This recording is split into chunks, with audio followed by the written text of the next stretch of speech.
Good morning 10+2 student. आज का हमारा विषय है शारीरिक शिक्षा। क्वेश्चन नंबर लेसन फर्स्ट का है 10। एरोबिक क्रिया से आपका क्या अभिप्राय है? शारीरिक पुष्टि के विकास में विभिन्न एरोबिक क्रियाओं का वर्णन करो। ये हमारा इस लेसन का लास्ट क्वेश्चन है, बढ़िया इंपॉर्टेंट क्वेश्चन है ये।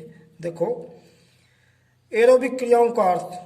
सर्वप्रथम एरोबिक प्रणाली को समझना आवश्यक है। एरोबिक क्रियाओं में ऑक्सीजन का प्रयोग किया जाता है जो कार्बोहाइड्रेट्स को और वसा का विघटन करती है, यानी कार्बोहाइड्रेट और वसा को आपस में मिला देती है और 13 गुना अधिक मात्रा में हमें शक्ति ऊर्जा उत्पन्न होती है। शरीर के ऑक्सीजन के प्रयोग की योग्यता हृदय वाहिका प्रणाली की कार्यकुशलता पर निर्भर करती है। यह भी कहा जा सकता है कि ऑक्सीजन के प्रयोग की क्षमता फेफड़ों, हृदय और रक्त पर पड़ती है अथवा निर्भर करती है। लंबी अवधि के व्यायाम के दौरान मांसपेशियों अधिक मात्रा में ऑक्सीजन का प्रयोग करती है तथा कार्बन डाइऑक्साइड पैदा करती है।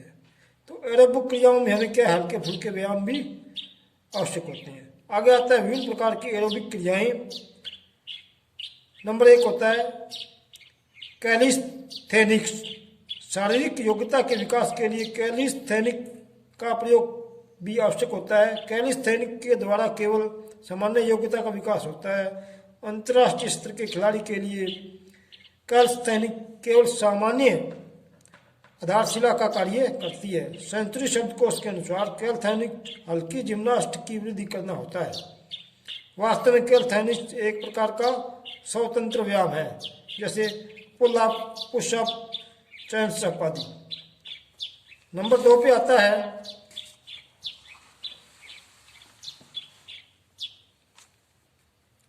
जॉगिंग। शारीरिक पुष्टि के विकास के लिए जॉगिंग एक सर्वोत्तम साधन माना जाता है।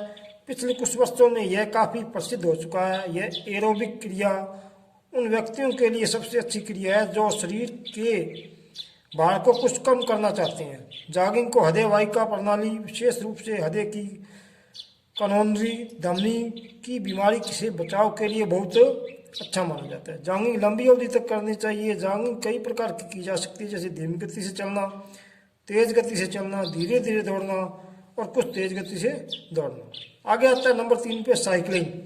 साइकिलिंग एक एरोबिक क्रिया है। यह क्रिया सारे विश्व में शारीरिक पुष्टि के विकास के साधन के रूप में बहुत ही प्रसिद्ध हो चुकी है। इसका मुख्य कारण यह है कि साइकिलिंग सभी आयु के व्यक्तियों के लिए उपयुक्त होती है। साइकिलिंग एक खेल के रूप में भी प्रसिद्ध हो चुकी है। यदि साइकिलिंग लंबी अवधि के लिए नियमित रूप से की जाती है तो यह एक एरोबिक क्रिया है, लेकिन यदि कम दूरी अर्थात स्प्रिंट रेस के रूप में चलाते हैं तो यह एक एनारोबिक क्रिया कहलाती है। इससे फेफड़ों तथा हृदय की कार्यकुशलता में वृद्धि होती है। व्यस्त सड़कों पर साइकिलिंग नहीं करनी चाहिए। 40 वर्ष की आयु पर पार कर चुके व्यक्तियों को साइकिलिंग शुरू करने से पहले मेडिकल चेकअप करा लेना चाहिए। ऐसे व्यक्तियों को प्रारंभ में साइकिलिंग धीमी गति से करनी चाहिए। साइकिलिंग के लिए दूरी की सीमा व्यक्तिगत शारीरिक पुष्टि के अनुसार तय करनी चाहिए। नंबर 4 पे आता है तालबंद व्यायाम।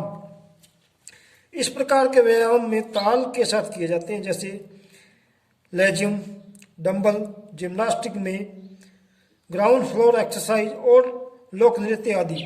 इस प्रकार के तालबंद व्यायामों में शारीरिक पुष्टि का विकास होता है। ऐसे व्यायामों से थोड़ा बहुत सहन क्षमता का विकास भी होता है। इसके अतिरिक्त लचक तथा तालमेल संबंधी योग्यताओं का विकास भी होता है। लेकिन हमें व्यायाम करते समय ये ध्यान रखना चाहिए कि इन व्यायामों को करते हुए लय बनी रहनी चाहिए। इनमें निम्नलिखित व्यायाम अवश्य शामिल करने चाहिए। नंबर 1 पे आता है जंपिंग। नंबर 2 एक स्थान पे दौड़ना आदि। नंबर 3 है स्टेप अप। नंबर 4 है टांगों का हिलना। नंबर 5 आगे झुकना। नंबर 6 सीट अप और नंबर 7 पीछे झुकना। नंबर 8 आता है साइड में झुकना और नंबर 9 आता है आगे व पीछे कदम लेना और नंबर 10 पे आता है लोक नृत्य। तो ये था हमारा आज का क्वेश्चन। आपको लिखना है, याद करने। धन्यवाद।